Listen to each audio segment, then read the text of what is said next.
Bonjour. J'ai récemment fait un test psychologique des Big Five sur Internet, comme ça, juste par intérêt. Et entre autres, ce qui en est sorti, c'est que je suis très introverti. Alors, ce n'est pas une grande surprise, je sais ça très bien en fait, mais en le voyant comme ça et en faisant un peu de recherche, autant sur introversion et extraversion et autant sur moi-même en fait, je me suis rendu compte de plusieurs choses. Une chose, c'est que en fait, j'ai toujours survalorisé l'extraversion, je me rends compte. C'est-à-dire que, inconsciemment, j'ai toujours trouvé que les gens extravertis étaient mieux. Ils sont toujours bien entre les gens, ils adorent être parmi plein de gens. Ils sont sympathiques, ils sont ouverts et joyeux, et ils font des blagues et tout le monde est bien avec eux, etc. Tandis que, inconsciemment, moi-même, en étant introverti, j'ai toujours trouvé que je faillais un peu dans le social. C'est-à-dire, je n'étais pas là pour faire plein de blagues, les gens ne pouvaient pas rire autant avec moi qu'avec un extraverti. Ils ne se sentaient pas aussi bien, c'était toujours un peu étrange quelque part, même si ce n'était qu'un petit peu inconsciemment comme ça. Et donc j'ai toujours survalorisé l'extraversion. Alors maintenant j'ai fait quelques petites recherches là-dessus et c'est quand même intéressant. C'est intéressant de voir que il est bien possible en fait que l'introversion est quasiment identique à une plus grande intelligence. Alors quand je dis plus grande intelligence, je sais que ça ne correspond pas un à un avec un IQ plus haut. Ce n'est pas dit juste comme ça que introversion et un IQ plus haut vont ensemble. C'est pas ça que je veux dire. Ce que je veux dire, c'est que j'ai lu quelques articles là-dessus et il paraît que neurologiquement, les introvertis, quand il y a quelque chose qui passe devant eux, il y a beaucoup plus de parties de leur cerveau qui s'allument. Dans les extravertis, il paraît que c'est plutôt quand il y a des événements sociaux, quand il y a des interactions avec d'autres gens, avec plein de gens même, etc. C'est un mécanisme assez basique qui s'allume dans le cerveau, comparable avec le mécanisme des sens basiques. Donc le toucher, la vision, olfaction, etc. Tandis qu'il paraît que possiblement chez les introvertis, quand il y a des événements, inclus des événements sociaux avec d'autres gens, des relations sociaux, interpersonnelles, etc., il y a beaucoup plus de parties du cerveau qui s'allument. Pas seulement les sens basiques, mais aussi extrapolation, imagination, beaucoup plus de choses et beaucoup plus de choses néocorticales surtout.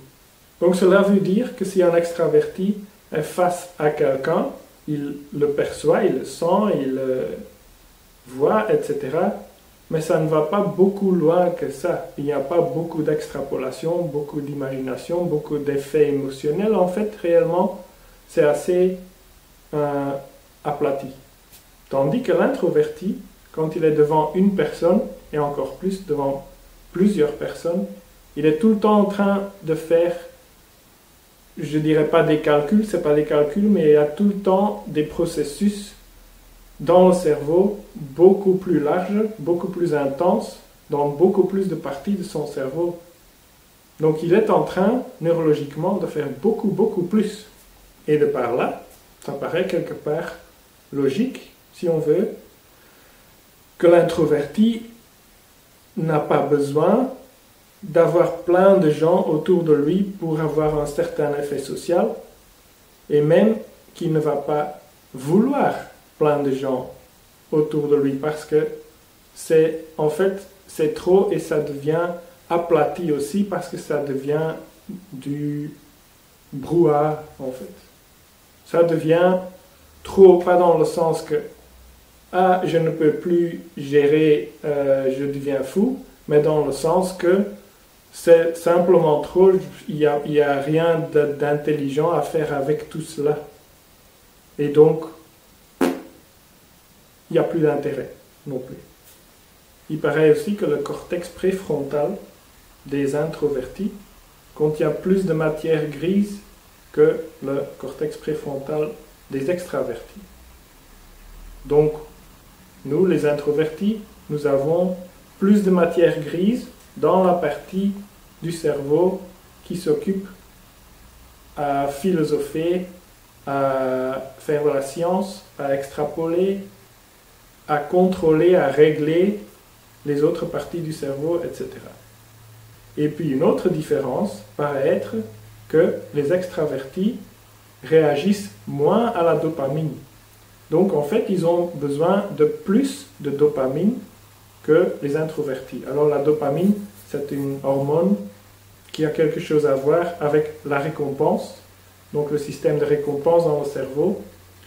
Et donc, ce qui se passe, c'est qu'on est dans une situation, et tandis que l'extraverti a besoin de beaucoup plus d'éléments extérieurs pour avoir une certaine dose de dopamine qui fait un effet sur lui, l'introverti, avec peu, a déjà une dose qui fait un effet sur lui de dopamine.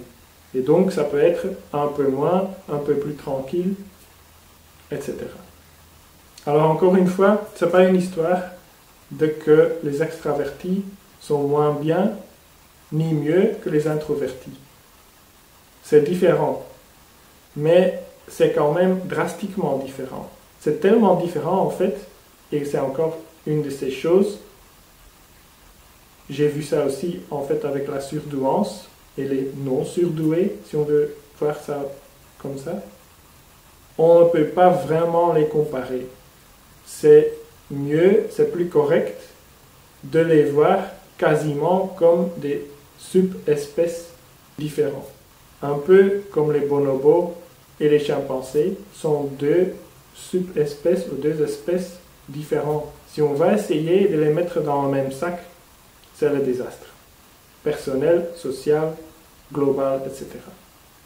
Il paraît qu'un tiers des gens sont plus introvertis qu'extravertis.